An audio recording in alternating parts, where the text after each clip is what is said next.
Hello and thanks for joining me for this fall and winter weather outlook. I'm DTN Ag Meteorologist John Baranick.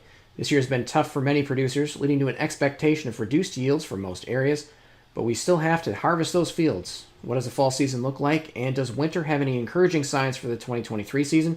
Well, let's take a look. Talking now at the end of September, the last few months have been overall pretty warm and dry.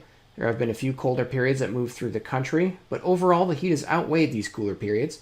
The same is true for precipitation. Almost all areas of the country have seen below normal precipitation since early July, outside of some minor areas of flooding in the southern Corn Belt, the monsoon showers in the southwest, and the heavy rain due to Hurricane Ian in the southeast. The reduced precipitation has led to an overall increase in the drought across the country, particularly west of the Mississippi River.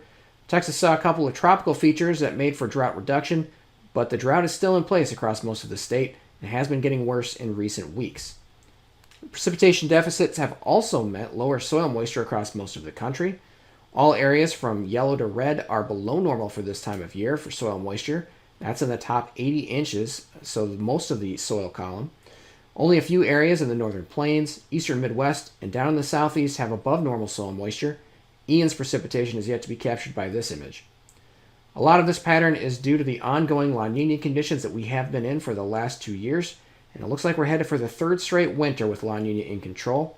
Most models agree on this fact through the first half of winter. However, they all trend toward neutral conditions somewhere between January and March.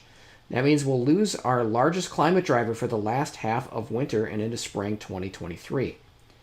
For fall, La Niña usually means above normal temperatures and below normal precipitation. We saw that during last year's La Niña, and we are expecting that here again, and tropical systems notwithstanding for that. If we break it down month by month, we aren't going to see much change from September through October. It is fall, and the change in the seasons from summer to winter means large changes in temperatures over the course of these 3 months. We will see plenty of cold fronts moving through, but the warmer temperatures should outweigh the colder episodes. Once we get into November, though, we may see a larger trough developing over the eastern parts of the country, which would bring a better shot at some cooler air. With precipitation, the dryness is set to continue no matter where you live. Again, precipitation will still occur, and there will be areas that do receive decent amounts, but those are likely to be localized if they occur and not widespread. And of course, a tropical system may still occur over the next couple of months, which could completely wreck this forecast.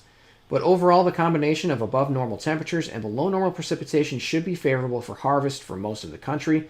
This does not bode well for either soil recharge or winter crop establishment, however, and there are some major concerns for both before the ground freezes up this winter.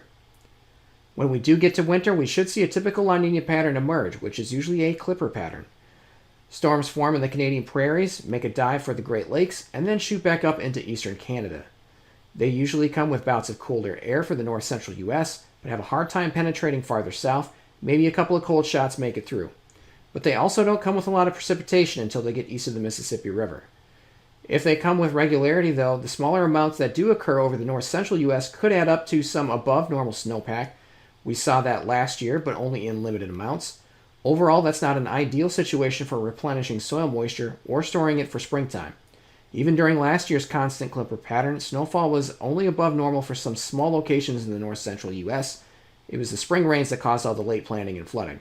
And with that, we'll just have to wait and see as we get out of our La Niña pattern and into a more nuanced one. So to recap, La Niña is going to hang on into our winter for the third one in a row. That means warmer and drier conditions in the fall, good for fall harvest, but not so good for soil moisture recharge or winter crop establishment.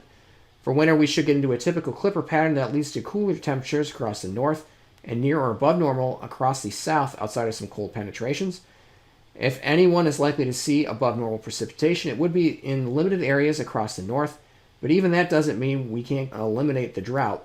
Precipitation during the winter is minimized anyway, so we are looking at more areas being dry for the start of spring in 2023.